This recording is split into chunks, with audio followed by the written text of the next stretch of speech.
Terima kasih Anda yang masih bersama dengan kami pemirsa di program Rembuk Surabaya yang dipersembahkan oleh DPRD Kota Surabaya. Dan di hari ini kita masih berbincang mengenai merawat dan juga melestarikan cagar budaya. Lebar, luas memang kalau sudah ngobrol soal cagar budaya di Kota Surabaya. Karena memang seperti yang sudah disebutkan oleh narasumber saya tadi di awal begitu ya. Ada 123 bangunan cagar budaya, begitu ya Pak? 183 bangunan cagar budaya dan 11 kawasan.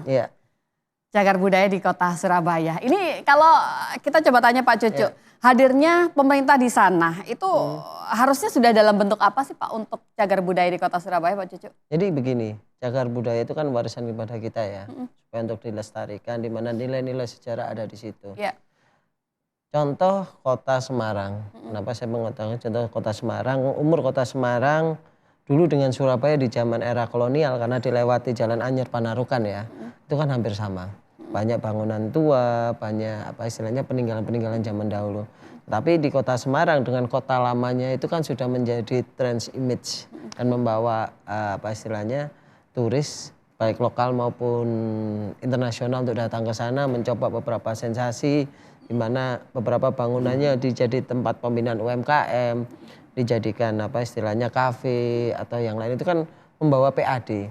Justru di Surabaya ini harusnya bisa begitu. Karena kenapa tidak? Karena sama-sama kota madya itu yang pertama, sama-sama kota pelabuhan. Harusnya apalagi di Kota Surabaya ini nyuwun sewu ada makam Sunan Ampel dan itu kan menjadi daya tarik tersendiri. Iya, jadi seandainya benar-benar ditata bangunan yang apa istilahnya yang bangunan cagar budaya dijadikan sesuatu yang indah. Kembali lagi seniman-seniman lokal diberikan kesempatan untuk main di situ. Secara otomatis semua akan saling berhubungan dan akan koneksi. Lebih mendatangkan banyak sekali PAD di Kota Surabaya. Dan saya yakin ekonomi juga meningkat. Contoh lah kalau kita bilang romansa Tunjungan, iya kan romansa Tunjungan di situ ada, dipopulerkan di Kota Surabaya. Romansa Tunjungan kanan kiri ada beberapa bangunan yang cagar budaya. Taruhlah itu sebagai tempat UMKM. Kemudian ada seniman jaranan yang ada di Kota Surabaya. Bukankah itu yang sedang atau tengah dilakukan oleh pemerintah kota, Pak Cucu? Iya, cuma menurut saya ini kan menuju ke sana. Tapi maksud saya di konsep tidak hanya di Jalan Tunjungan, kita banyak sekali. Mana kira-kira menurut Anda yang itu sebenarnya punya potensi yang sama dengan kawasan di Tunjungan? Iya, betul. Jadi contoh lah kita bilang yang di sebelah utara Kota Surabaya ya, itu di situ banyak kampung apa itu yang biasanya teman-teman Instagram itu kampung seng kalau tidak salah ya. Itu buat Instagram, buat foto, buat video klip. Nah, harusnya ketika di situ dibuat ya mini cafe dengan suasana zaman dulu. Itu kan mendatangkan PAD juga. Jadi di sisi lain kita anggaplah komunitas-komunitas teman-teman seniman seperti ludruk, seperti jaranan, reok yang ada di Surabaya. Berarti sebenarnya potensi yang dimiliki Kota Surabaya itu sudah sangat banyak, tinggal penataannya saja begitu ya. Berarti apa sebenarnya Pak Cucu kendala yang tengah kita hadapi agar kita bisa sampai di tujuan yang sebenarnya menurut Bapak itu bisa kita capai bersama? Maksud saya ya harusnya sesuai Undang-Undang nomor 11 ya tahun 2015, koreksi kalau saya salah, itu kan sudah ada tuntunan dari pemerintah pusat bagaimana mengelola cagar budaya. Kesalahan selama ini kalau menurut saya ya itu karena tim ahli cagar budayanya, tim ahli CAB ya saya bilang tadi Raden Ngabai. Jadi dikelola semua. Jadi bukankah mereka itu mendapatkan porsi sesuai dengan yang diberikan oleh pemerintah kota, tidakkah begitu Pak Cucu? Iya, cuma kita bicara efektivitas ya, efektivitas tim ahli cagar budaya itu kan terdiri kurang lebih 5 orang, ya koreksi kalau salah, 5 orang dan mereka bekerja bisa dibayangkan 5 orang seluruh kota Surabaya. Jadi saya bukannya apa istilahnya menilai kinerja beliau buruk, enggak, justru saya menilai kinerja para beliau itu perlu dibantu karena posisinya dengan cuma 5 orang harus memikirkan ada 183 plus 11. 283 plus 11. Kan nggak mungkin, nggak logis ya. Jadi perlu harus ada supporting sistemnya yang lain. Seperti yang saya bilang tadi, ada tim inventaris sendiri, ada tim pengelola cagar budaya. Berarti bolehkah sebenarnya dikatakan aturannya dulu yang harus dibenahi, ya, Pak? Makanya itu kami DPRD Kota Surabaya kan membentuk pansus cagar budaya dan ini sedang kami perjuangkan dalam artian harus ada tim-tim tersendiri, tidak bisa tim TACP dan itu perekrutannya harus terbuka, nggak bisa hanya tertutup atau semi tertutup, itu tidak boleh. Selama ini yang terlibat di dalamnya itu dari pihak mana saja sih, Pak? Banyak. Antara internal dan juga eksternal itu? Kalau tim TACB-nya ya, tim TACB-nya terdiri dari orang-orang akademisi. Jadi iya, baik. Jadi ada Profesor Silas. Jadi yang memang spek di bidangnya yang memang luar biasa. Ada satunya saya lupa namanya profesor itu ya bagus juga. Kita enggak apa istilahnya enggak mengkerdilkan beliau ya. Justru butuh tambahan support yang lebih. Betul. Kalau mereka sendirian ya saya rasa manusia itu ada batasnya. Pihak mana lagi yang menurut Pak Cucu harusnya dilibatkan dalam pengelolaan ini, Pak? Selain bapak-bapak dari akademisi tadi yang memang mereka notabene sangat paham mengenai cagar budaya di Kota Surabaya, Pak Cucu. Iya, kelompok-kelompok penggiat sejarah seperti De Begandring, Van Berg itu kan kalau disatukan jadi terjadi komunikasi. Yang satu dari komunitas di mana contohnya De Begandring aja lah. De Begandring itu sering memberikan masukan banyak kami ke Komisi D ya.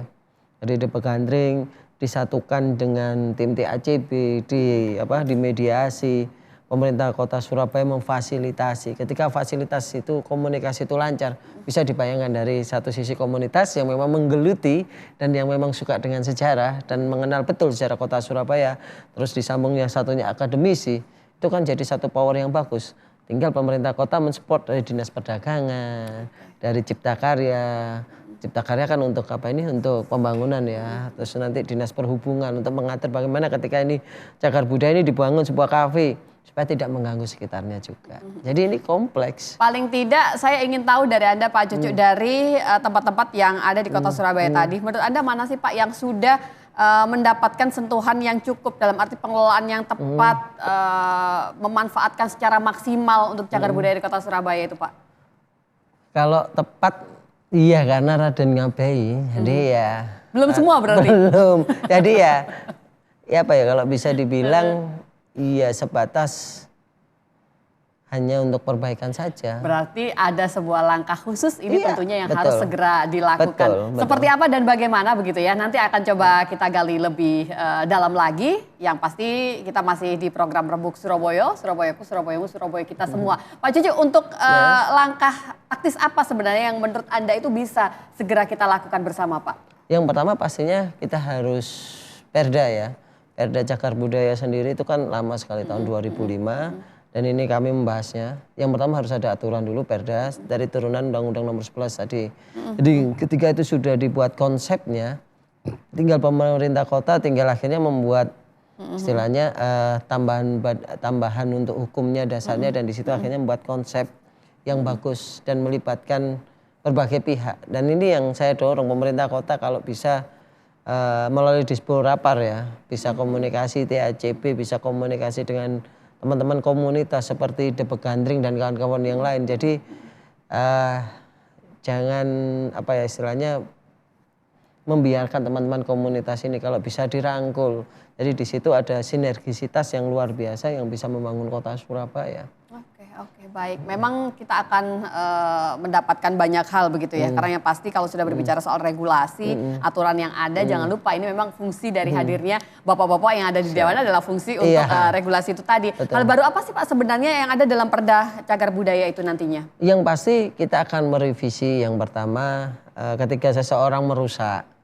Jadi kalau yang dulu itu cuma kena denda 50.000, itu kan tidak sesuai tahun dengan. Berapa itu Pak yang mengikuti aturan yang 2005. 2005. Ya 2005. Jadi makanya kenapa kemarin DPRD Kota Surabaya kebetulan PSI ini kan ketua Bambaperda Bro Josia Michael. Jadi kami memperjuangkan itu segera dibentuk pansus. Akhirnya alhamdulillah kemarin komisi D yang tergabung di cagar budaya itu tadi, pansus cagar budaya. Dan di situ akhirnya kita paham dan betul bahwa TACB itu akhirnya jadi Raden Ngabei.